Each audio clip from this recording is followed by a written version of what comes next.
Hola, ¿qué tal? Mi nombre es Santiago Valerio Padilla y el día de hoy voy a presentar mi evidencia número uno correspondiente a la materia de patrimonio cultural. México es un país que ha pasado por demasiadas cosas. Es un país que ha tenido conflictos toda su historia, desde la época prehispánica con todas las guerras entre pueblos indígenas, la conquista, la independencia, la revolución, y hasta hoy en día seguimos enfrentándonos a todos estos problemas contemporáneos resultantes del capitalismo y la globalización, como lo son la desigualdad económica, la discriminación, la corrupción y entre muchas otras cosas más. Pero a México no solo lo representa toda esta negatividad, sino también toda la gran cultura que tiene, la gente bondadosa, la gastronomía, la biodiversidad y muchos otros elementos que son bastante positivos. Pero a pesar de todos estos factores positivos que tiene nuestro país, lo que más abunda son problemas y cosas negativas. Y la pregunta es, ¿por qué hoy en día el mexicano es como es? ¿Qué es lo que moldea la identidad del mexicano? En la lectura de Los hijos de la Malinche, por Octavio Paz, él menciona que arrastramos un pasado que todavía sigue vivo y que el mexicano es alguien que constantemente está fingiendo ser alguien más, que utiliza máscaras, por miedo a ser sometido por un amo, una casta o un estado, que es precisamente lo que sucedió en nuestra historia. De manera que lo que va sucediendo en la historia es lo que va moldeando a la sociedad y por lo tanto al mexicano. También menciona un concepto sobre la palabra chingada, en el cual menciona que la palabra tiene una connotación machista, ya que la chingada es aquella que representa lo femenino y el chingón es lo que representa lo masculino, de manera que ser la chingada es porque te jodieron, así como los mexicanos fueron por los españoles. Y por eso decimos mucho la expresión que somos los hijos de la chingada. Y el ser chingón es ser el macho, el activo.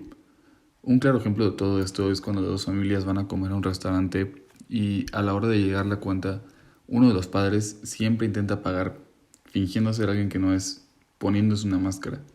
Esto lo hace para quedar bien con el otro buscando su aprobación o el reconocimiento del otro. Y de esta manera generar una identidad de alguien macho o chingón, pero cuando en realidad no lo es y solo en su soledad, como diría Octavio Paz, se atreve a ser quien en realidad es. Hoy en día sabemos que en nuestro país hay un evidente machismo, pero esto, como mencionaba Octavio Paz anteriormente, remonta a lo que ha pasado en nuestra historia.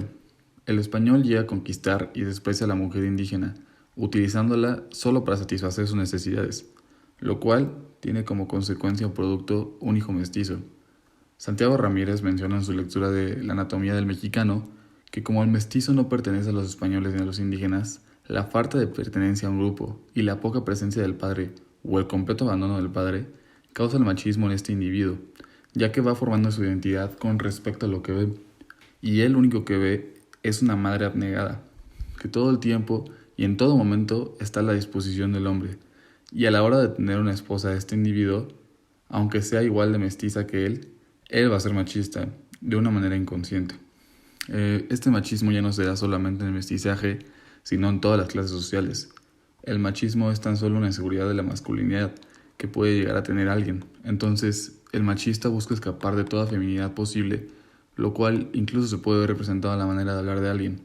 Por ejemplo, al decir rajado a alguien, para referir a alguien como femenino, es un minimachismo, ya que lo rajado es sinónimo de abierto y lo abierto alude a lo que es la vagina. Los problemas como el machismo en gran parte sí son culpa del hombre, pero las mujeres también tienen su gran contribución a este problema. Juan Armanda Alegría menciona en su lectura La sexualidad de la mexicana que la mexicana se caracteriza por ser una persona abnegada, es decir, que nulifica sus valores, que no se revela ni exige nada. Es servil al hombre en todo momento y que tiene una actitud sexual para complacer al hombre únicamente y no les interesa que el placer sea recíproco. Si bien el hecho de que la mujer mexicana tenga esas características es por culpa del machismo que se ha ido desarrollando a lo largo de la historia, es también porque ellas lo han permitido. Un claro ejemplo se puede ver al mencionar la virginidad, que es algo totalmente machista, pero que las mujeres aceptan e incluso les gusta ser vírgenes, porque confunden la virginidad con la dignidad, cosa que no tiene por qué ser así. La identidad es algo que está en constante cambio, y si bien puede ser que desde la infancia a la mujer mexicana se le inculquen estos valores, ella está en toda su capacidad de cambiar esto, poder realizar un autoconocimiento, que es producto del posmodernismo y de esta manera cambiar su manera de ver las cosas. La sociedad mexicana ha determinado toda la vida que la madre es esta persona que debe tener un amor incondicional por su hijo en todo momento, que es abnegada, servil, por voluntad y generosa. Este concepto de la madre es lo que se denomina como la Madrecita Santa.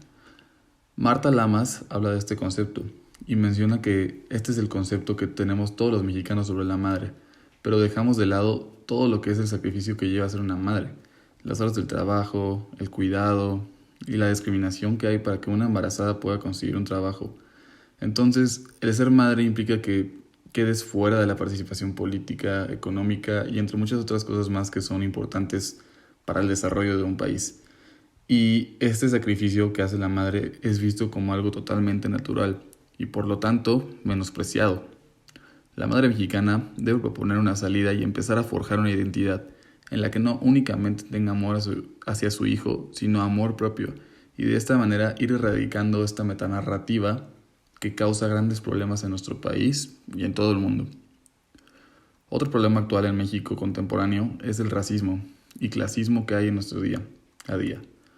Podemos ver cómo la clase alta denigra a las personas con menores recursos o simplemente a las personas de una tez más oscura a la suya.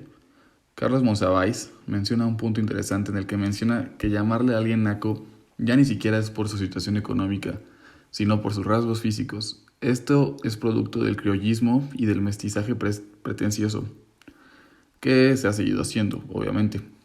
Naco hoy en día se utiliza como un insulto para denigrar a una persona. Uno se ve utilizando como pinche naco, lo cual todavía es más denigrante, y lo cual causa un conflicto entre clases. Se puede apreciar que la gente del centro, siendo la que utiliza esta ofensiva palabra, rechaza a esta gente, que denominan nacos ocupando el lugar de la periferia. Todo lo que conocemos nos suele llegar a resultar extraño, y muchas veces la reacción que podemos llegar a tener a lo desconocido puede llegar a ser violenta. En la lectura de Los 41, por Carlos Bontil, nos narra la historia de 41 personas homosexuales que fueron exiliadas de la península de Yucatán por el simple hecho de ser homosexuales.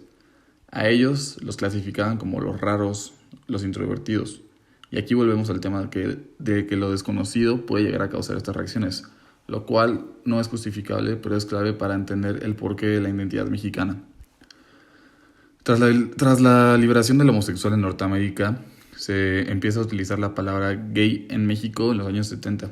Es decir, que se empieza a normalizar un poco más, pero simultáneamente está la lucha contra el SIDA en México, en el cual el estereotipo decía que los gays eran la causa de esta enfermedad, los portadores, y por lo tanto eran discriminados ya que los veían como el peligro.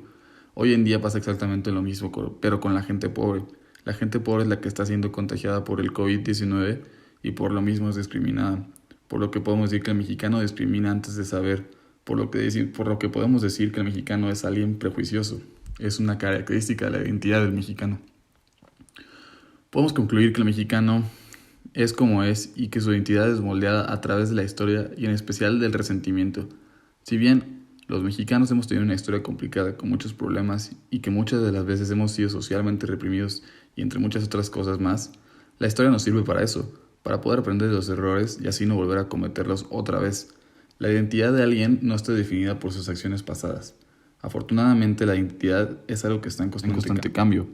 Todos los discursos que hoy nos rigen pueden ser desplazados por otros nuevos, que nos ayuden a mejorar como sociedad y por ende como personas. Tenemos que seguir este espíritu posmoderno en el cual el autoconocimiento es factor, pero para poder conocernos es necesario conocer al otro. Y si bien podremos no estar de acuerdo con muchas cosas, por lo cual es difícil imaginar llegar al utópico reconocimiento, por lo menos llegar a un cierto respeto y admiración por todo lo demás que no nos identifica a nosotros y por lo cual todo lo demás que no somos nosotros. Y bueno, para concluir con esta evidencia número 1 y en general con este video ensayo, pues voy a dejarles 5 ejemplos de productos culturales que dejaré a su criterio, a su análisis, los cuales los cuales estos productos culturales tocan temas o involucran temas como machismo, clasismo o simplemente conceptos erróneos que tenemos de la mujer.